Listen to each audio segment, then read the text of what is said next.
One last story I can think of that I wanted to tell you guys, and I haven't told anyone this before, so you're the very first group to hear it. Yay, you're special!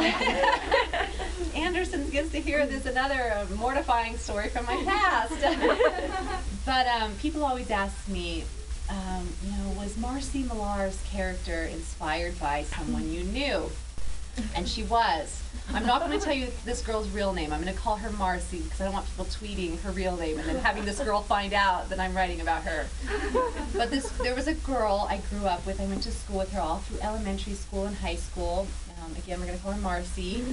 And I remember in the 4th grade, all of the girls in the 4th grade decided to ostracize Marcy. I don't remember why. It's 4th grade. Sometimes girls just decide to do these things for no reason whatsoever. So every girl in the 4th grade made a pact not to talk to Marcy or play with her at all.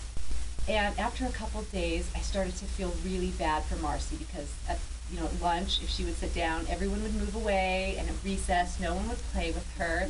And I was a sensitive little spirit back then, so I decided to break the pact, and one day at recess, I started playing with Marcy. Well, because I did this, the girls in the 4th grade decided that suddenly Marcy was cool again and they would take her under their wing, but I would be the new girl they were going to ostracize. I don't know, it probably only lasted 3 days, but to a little 4th grade girl, it seemed like it went on for months that no one would talk to me, no one would eat lunch with me. I had to play with the boys at recess. The boys were still cool to me, but in the 4th grade, that doesn't mean anything. You need your girlfriends in the 4th grade. So here I was, and nobody would talk to me, and I thought maybe Marcy, since she knew how I felt, would be my friend. And to this day, I don't know what motivated her, but Marcy became the biggest advocate against me. And it didn't just last in elementary school, but on through middle school. And it was one of those things, in Crescendo, you find out why Marcy is so mean to Nora. Well, I never found out why Marcy was so mean to me in real life, and this continued through middle school and on through high school. Now keep Marcy in mind for a second. I'm going to introduce another character into this story. So in the 7th grade, I fell in love for the first time, and I was madly in love with this guy named Brannick, and he was a year older than I was. And I remember I would go out of my way in the halls to try to cross paths with Brannick, so I could wave to him. And he never noticed me at first. He would kind of look at me and politely smile, but wasn't interested in this little 7th grade girl. Well, time went on, and by the time we were juniors in high school, Brannick and I connected, and he became my boyfriend. So, this guy I'd had this huge crush on for years. We were now dating, we were having lots of fun, and we were really close. And Brannick was on the track team, and he did the hurdles. I'm not sure how you say it. He ran hurdles or he jumped hurdles. Does anyone know? What do you do when you're a hurdler person? You're a hurdler. He was a hurdler. Okay, he was a hurdler. And Marcy was a hurdler also. So Marcy and Brannick got to be good friends. I felt secure. I felt fine with it, even though Marcy, when we were all at track practice, I was also on the track team, but I ran long distance.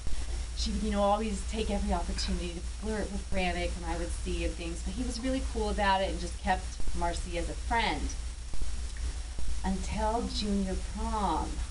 So Brannick and I went to junior prom together, and it was the perfect night. I had the perfect dress, and my hair looked great for once.